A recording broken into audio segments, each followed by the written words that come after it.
आंतरजातीय प्रेमविवाह पुण्यात संसार थाटला, मग गावी जाऊन हॉटेल उभारलं. रील स्टार रोहिणीने आयुष्य का संपवलं?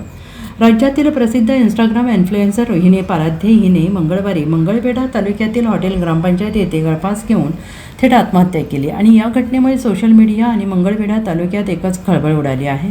रोहिणी पाराध्ये आणि निलेश पाराध्ये हे जोडपे त्यांच्या इंस्टाग्रामवरील रील्समुळे प्रचंड लोकप्रिय होते. त्यांच्या इंस्टाग्रामवरील मजेशीर रील्स अनेकांच्या चेहऱ्यावर हास्य फुलवायच्या. मात्र त्याच रोहिणी पाराध्ये हिने आयुष्य संपवण्याचा एवढा टोकाचा निर्णय का घेतला, असा प्रश्न अनेकांना पडला आहे आणि याबाबत सोशल मीडियावर उलटसुलट चर्चा सुरू आहे. तर रोहिणी पाराध्ये ही अवघ्या 25 वर्षांची होती. सध्या मंगळवेढा पोलीस रोहिणी पाराध्ये हिच्या आत्महत्या प्रकरणाचा तपास करत आहेत. तिच्या आत्महत्येमागील नेमकं कारण अद्याप स्पष्ट झालेलं नसलं तरी यासाठी व्यवसायातील अपयश किंवा कौटुंबिक वाद कारणीभूत असण्याची प्राथमिक शक्यता आहे. रोहिणी आणि तिचे पती निलेश यांचा प्रेमविवाह झाला होता. आंतरजातीय विवाह करून हे दोघे पुणे येथे काही काळ वास्तव्याला होते. पुणे येथे असताना दोघे रील्स करू लागले. त्यानंतर आपल्या मूळ गावी परतल्यानंतर त्यांनी हॉटेल ग्रामपंचायत नावाचं हॉटेल सुरू केलं.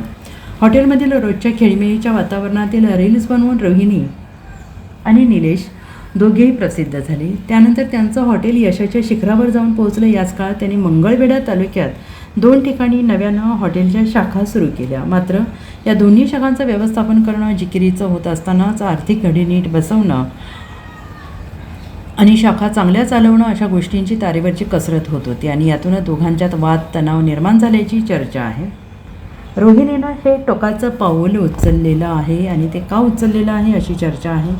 महत्त्वाचं म्हणजे रोहिणीचा निलेशसोबतचा दुसरा विवाह असल्याची माहिती समोर येते.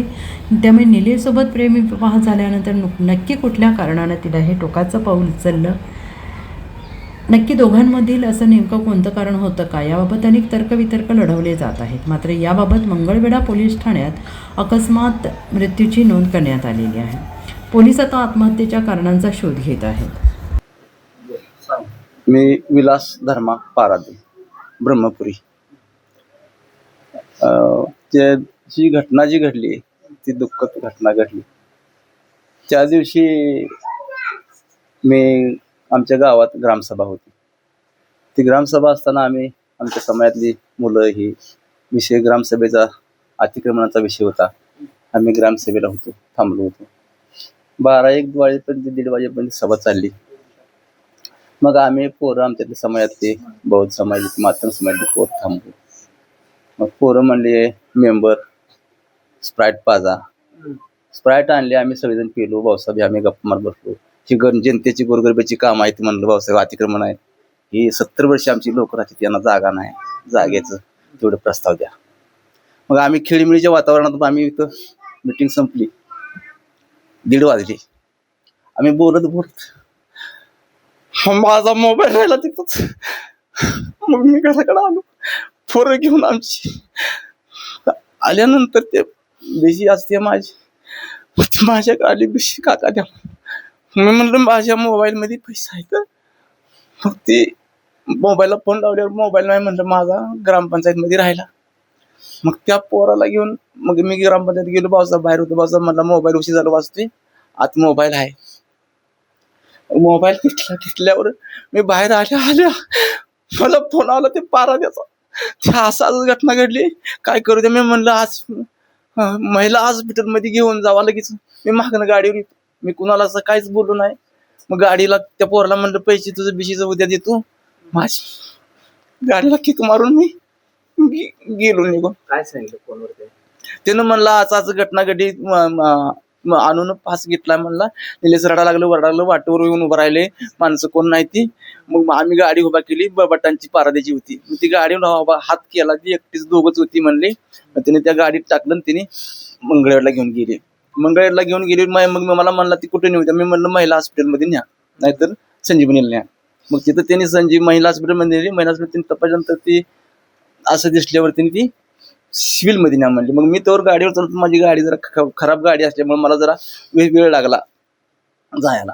मग ती गाडीवर जात असताना तिथं मला फोनाला वाटत गाडीवर या तुम्ही इकडं जाता, इकडे ह्याला नेलंय म्हणून सांगितलं त्यांनी सरकारी दवाखान्यात. मग सरकारी दवाखान्यात नेल्यावर गेलो. मग त्यांनी डॉक्टर तपासायला लागली होती.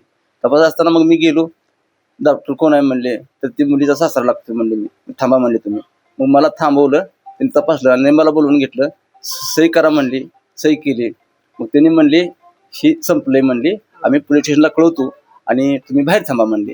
मग आम्ही बाहेर थांबलो. मग त्यांनी पोलीस स्टेशनला काय झालं अचानक असं एकदम तुम्हाला? अचानक काय झालं ते आता तिचं राहणार होती हॉटेलवर. ती हॉटेलवर व्यवसाय करते ती.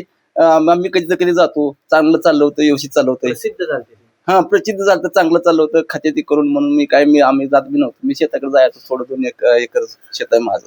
मग ती जायचो यायचो, मी जात नव्हतो येत नव्हतो. आता काय अचानक झाली ही माहितीच नाही आपल्याला. तुम्हाला हे अनपेक्षित मला कळल्या बातमी कळल्या मग मी गेलो. अपेक्षित कधीच नव्हतं? नाही अपेक्षित नव्हतं. बोलायच व्यवस्थित चाललं होतं, काढून खाते ती म्हणून मी पण जाऊन कधीतरी बसायचो हॉटेलवर. त्यांचे लाखो फॉलोअर्स होते, रील बघत होते. हॉटेल चांगलं चाललं, चांगलं चाललं होतं. त्याला आनंदात होता, सुखी संसार. काय म्हणजे एकदम असं झालं काय आता ते काय त्यांचा राग अनावर झाला, काय झाला हीच माहित नाही. हा.